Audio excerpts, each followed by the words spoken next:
तो आज हम पहुंचे हैं वाराणसी के विश्व प्रसिद्ध सारनाथ में।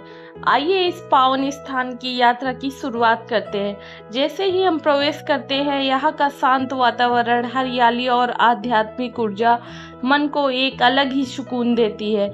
सारनाथ वही ऐतिहासिक स्थान है जहाँ भगवान बुद्ध, गौतम बुद्ध ने ज्ञान प्राप्ति के बाद अपना पहला उपदेश दिया था। यहीं से बौद्ध धर्म के प्रचार की शुरुआत हुई।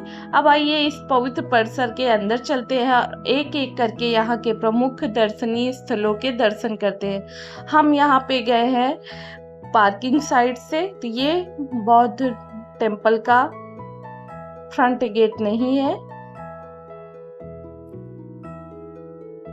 पार्किंग साइड से गए थे, इसलिए मंदिर की ओर बढ़ने से पहले हम दूसरी तरफ बने चिड़ियाघर की ओर गए। दुर्भाग्य से उस समय जू बंद था, इसलिए हम अंदर नहीं जा सके, लेकिन बाहर से ही हमें कुछ खूबसूरत हिरन, बारहसिंगा और रंग बिरंगे फिश देखने को मिली। इन शांत और सुंदर नज़ारों ने हमारी यात्रा को और भी यादगार बना दिया। अब आइए आगे बढ़ते हैं और उस पवित्र मंदिर की ओर चलते हैं जहां भगवान बुद्ध की भव्य प्रतिमा विराजमान है। और जो लोग सारनाथ जा रहे हैं वो फ्राइडे को ना जाए, क्योंकि फ्राइडे को जू बंद रहता है और म्यूजियम भी बंद रहता है। देखने के बाद दोस्तों, आइए सारनाथ के इस शांत और पवित्र परिसर में प्रवेश करते हैं।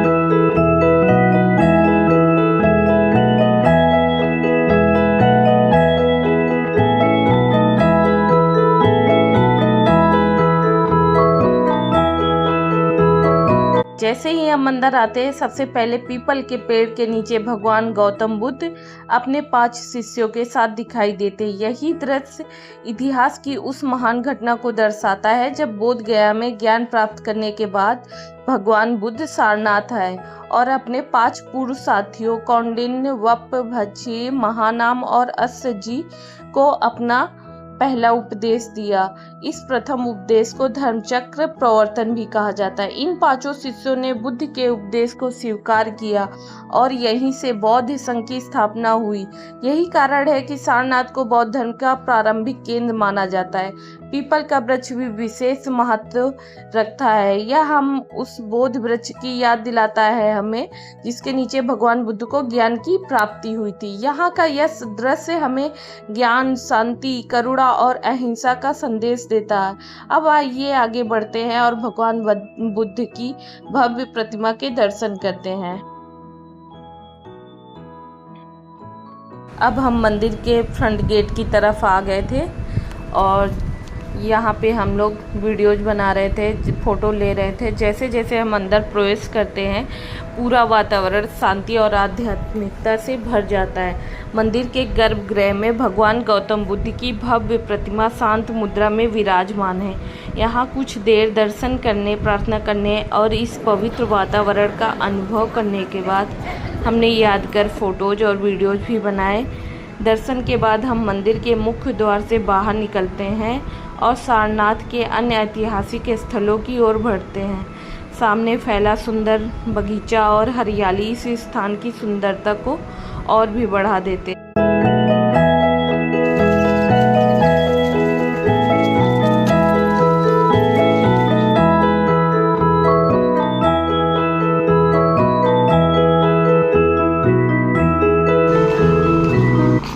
इसके बाद यहाँ पर मेरे बेटे को चलानी थी बाइक और कार। यहाँ पे वो बाइक चला रहा था और फिर उसके बाद उसने कार चलाया और खूब एंजॉय किया। यहाँ पे ये म्यूजियम के सामने का ग्राउंड है वहीं पे, और ये सामने जो दिख रहा है ये म्यूजियम है। हम लोग फ्राइडे को गए थे, इसलिए म्यूजियम उस दिन बंद था, तो हमने बाहर से ही कुछ वीडियोज बना लिए थे और फिर चले आए हम। इसके बाद हम पहुंचे सारनाथ के सबसे प्रसिद्ध स्मारकों में से एक धमेक स्तूप के पास। यह विशाल गोलाकार स्तूप उसी स्थान की याद दिलाता है जहां भगवान बुद्ध ने अपने 5 शिष्यों को पहला उपदेश दिया था। आज भी दुनिया भर से श्रद्धालु और पर्यटक यहां दर्शन करने और इसकी ऐतिहासिक भव्यता को देखने आते हैं। हमने भी यहाँ पे कुछ यादगार के लिए कुछ तस्वीरें और वीडियोज रिकॉर्ड की है। उसके बाद हम पहुँचे सारनाथ के प्रसिद्ध मंदिर जापानी मंदिर में। मंदिर का शांत वातावरण, सुंदर वास्तुकला और आध्यात्मिक ऊर्जा मन को एक अलग ही सुकून देती है। हमने भगवान बुद्ध के दर्शन किए, कुछ समय ध्यान और प्रार्थना की, फिर इस खूबसूरत जगह की यादें कैमरे में कैद की।